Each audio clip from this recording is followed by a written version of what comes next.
kumuuliza mwanamume ambaye ameamua kukaa muda mrefu bila kumpa haki yake mke wake, unatakaje? Yaani yeye akianza sasa kulianzisha la uasi, alafu akaja akaifanya sababu kwamba sasa ningefanyaje, wewe utajitetea. Hawa jamaa, ile joto linazimwa na sisi, kila likipanda linazimwa na sisi. Sasa tukijifanya pia mnazo tukawa tunagomea kulizima, likija likawaka mpaka ukawa ni moto, basi tusitafute mchao.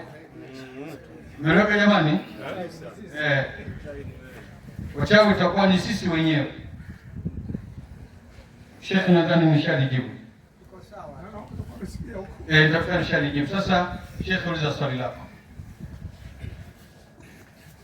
Ni unyanyasaji kumnyima mwanamke haki yake, tuache. Na ni unyanyasaji kunyimana akina mama, kuwanyima wenye mali zao ni unyanyasaji, tuache. Assalamu alaikum. Jambo nasema hivi, ubahatike Muislamu uoe mke ambaye ana mali zake. Sawa. Sasa swala hili wewe unatembea kutana na Muislamu wenzako, pengine akioa bwana waanza kumuelezea akioa, lakini ndio wanaona na mali zake. Ananiambia usipate tabu, nyumba iko, kitanda kipo, friji, TV, njoo kupitia pale. Sasa vile mnyonge kaenda kaishi pale. Tunamweleza yule rafiki yako Muislamu zako akamwambia hiyo ni bid'a. Mume hatakupa mke wewe kichwa. Na hapa hadithi husoma hapa wakati wa Jumaa, wakula mkutaka tembea na wakula bid'a tibadala. Kwa hiyo bid'a hizi yui je hii katika bid'a kwenda kukaa kwa mwanamke bana.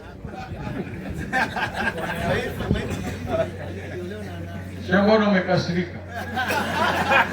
Ndio muhimu. Swali lake anasema sasa hivi kuna wanawake wengi sana wanahitaji ndoa, sio? Na Mwenyezi Mungu anatoa riziki anavyotaka. Sawa? Umetokea mama mmoja ana uchumi mzuri, yeye anasema kila kitu nacho mimi nahitaji mume tu, na kuishi hovyo kama mbuzi mimi siwezi. Kwa hiyo bwana, wewe umekuwa ni katika watu waliopointiwa, au wakati wewe unaanza kuposa ukaambiwa kwamba yule ni zaidi ya mwanamke, yule ana uchumi mkubwa kweli kweli. Sasa yule mwanamke akakwambia mimi bwana, ukinioa sala la tutalala wapi sio shida, tutakula nini sio shida, mimi njaa yangu ni wewe.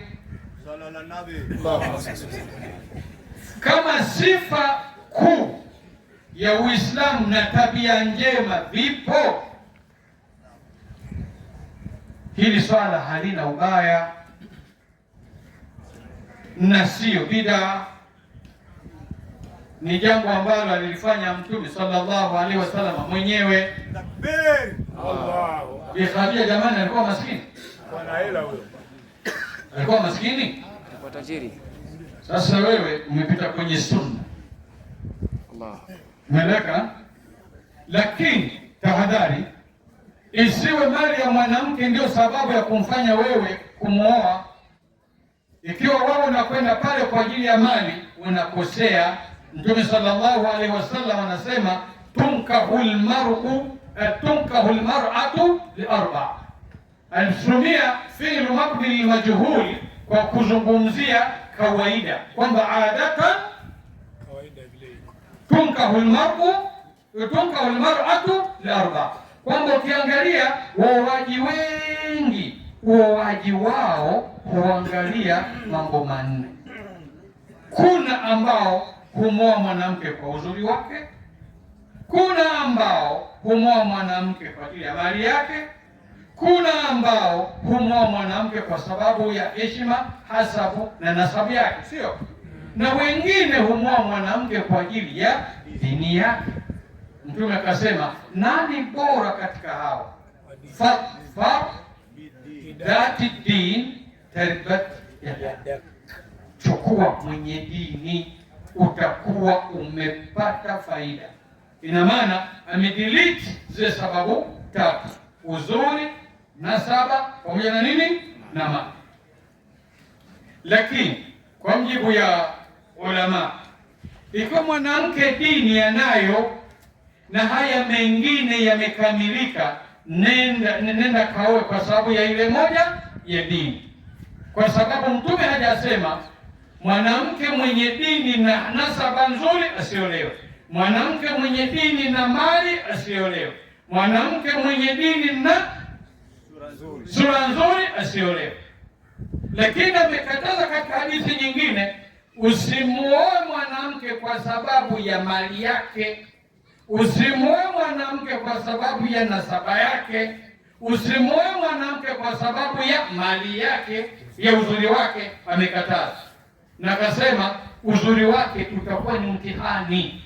Wewe unayemwona ni mzuri kweli kuliko wote, kila mtu anamuona hivyo, kwa hiyo watamyumbisha wasela mtaani, utakosa amani na kadhalika na kadhalika. Sio kwa kuangalia hayo tu bila ya dini usifanye, lakini dini ipo, haya yote si kikwazo. Mmeeleweka jamani? Mmeeleweka? Kwa hiyo kama dini ipo na haya yote yamekamilika, ukamwoa, wewe umefuata sunna, sio bidaa. Mmeeleweka jamani? Naam. Haya, mwingine.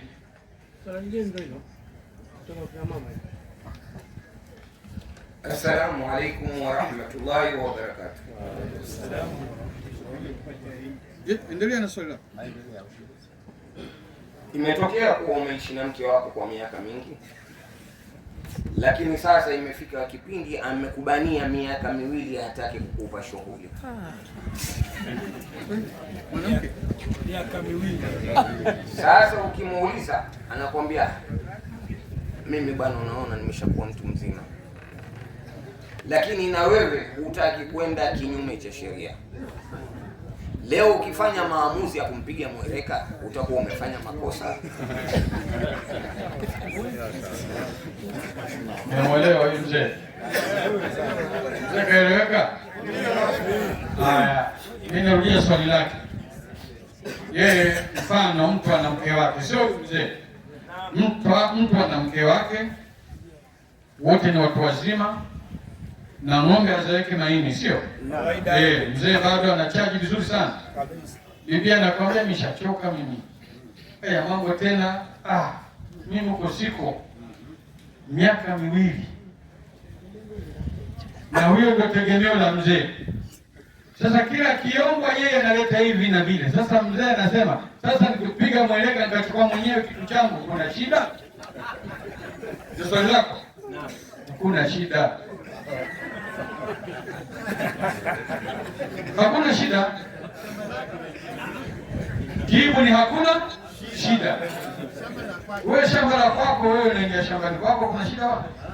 Hamna shida. Sasa cha kueleweka ni hiki kwamba ng'ombe hazeeki maini, kwa maana mwanamume hazeeki nguvu yake ya jamaa, lakini mwanamke huzeeka.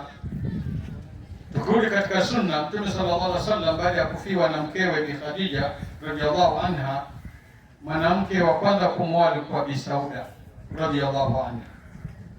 Alipomwoa Bi Sauda alikuwa ni mtu mzima, aliishi na mume wake vizuri tu, akijitahidi kumridhisha mume wake, lakini baada ya muda akaja Abubakari anamtaka Mtume ameoe Bi Aisha.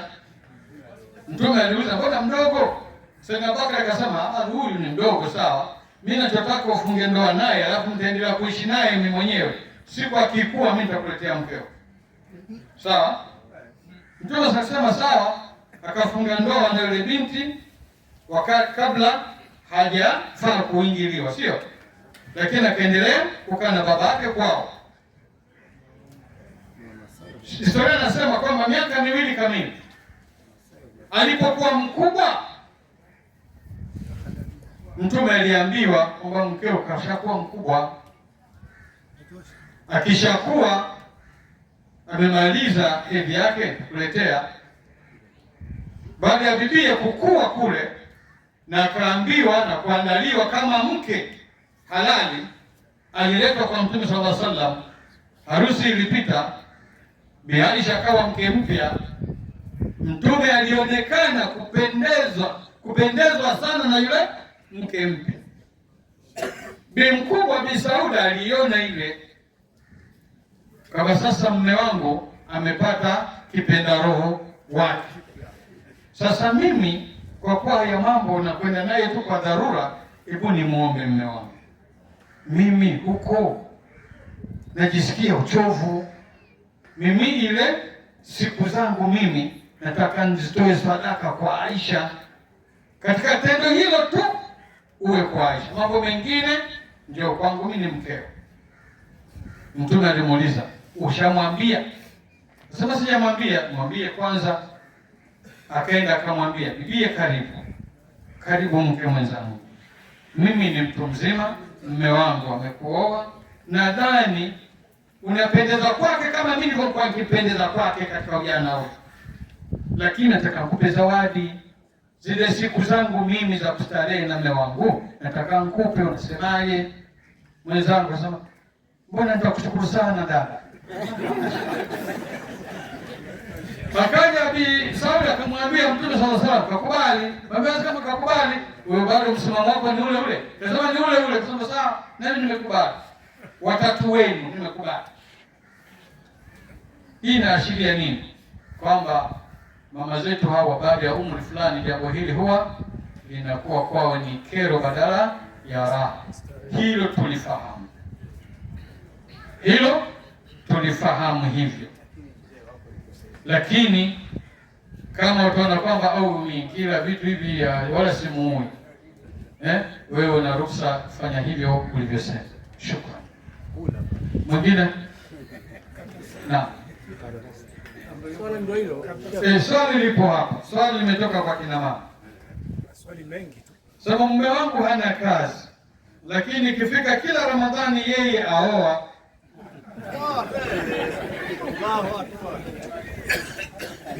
Wewe yani sasa anashindwa nini, mweleweje?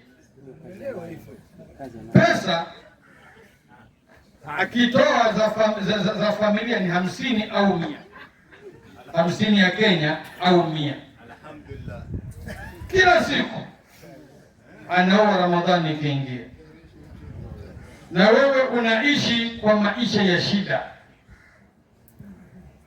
Mimi ni mweleweje? Umeeleka vizuri? Vizuri tu.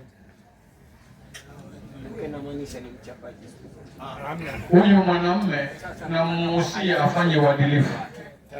Na maana unapooa kuna gharama kule. Sasa kama huna kazi unajikusanya kidogo kidogo, basi utunze familia. Mtume sallallahu alaihi wasallam anasema sadaka bora aitoayo mtu ni ile anayetoa kwenye familia yake. Sasa usiibane familia ikaishi maisha makali magumu, kumbe unajikusanya kuoa mke mwingine. Nimeleka jamani? Kwa hiyo tunahusia uadilifu. Tukiwaacha wanawake kwamba baba tafuta mwenyewe bwana, mimi nitafanyaje? Wenyewe tunaona. Sasa tatafuta katika misingi ambayo sio sahihi. Na kama kila Ramadhani elekea huyu Ramadhani kisha anaacha. Sasa yeye anaoa kila Ramadhani na Ramadhani ikiisha anaacha. Alafu anaoa Ramadhani nyingine ikiisha anaacha. Kwa kweli tuwe waadilifu. Wakati mwingine tunakera. Imeeleka jamani? Imeeleka hilo? Maana kera kama huna kitu, ona ile gharama za kuoa unapata wapi? Na maana wewe huna hela, lakini wewe una akiba ambayo ipo, tunaweza tukasabai. Ukiona huna uwezo wa hayo, basi tengeneza kijimradi halali pale nyumbani ambacho atakisimamia mama watoto, ili mradi hata ukikuta kuna kitu kimeingia katika familia, ujue kwamba kimetokana na mradi ule ambao wewe umeutengeneza. Umeeleka jamani? Tengeneza kijiframe pale, weka chumvi tu pale mtaani, watu wote wanunua chumvi pale, na wewe uleta chumvi pale, basi unachukua mradi wangu, mke wangu, mmekea mradi wa kuuza chumvi pale. Ukikuta kuna chochote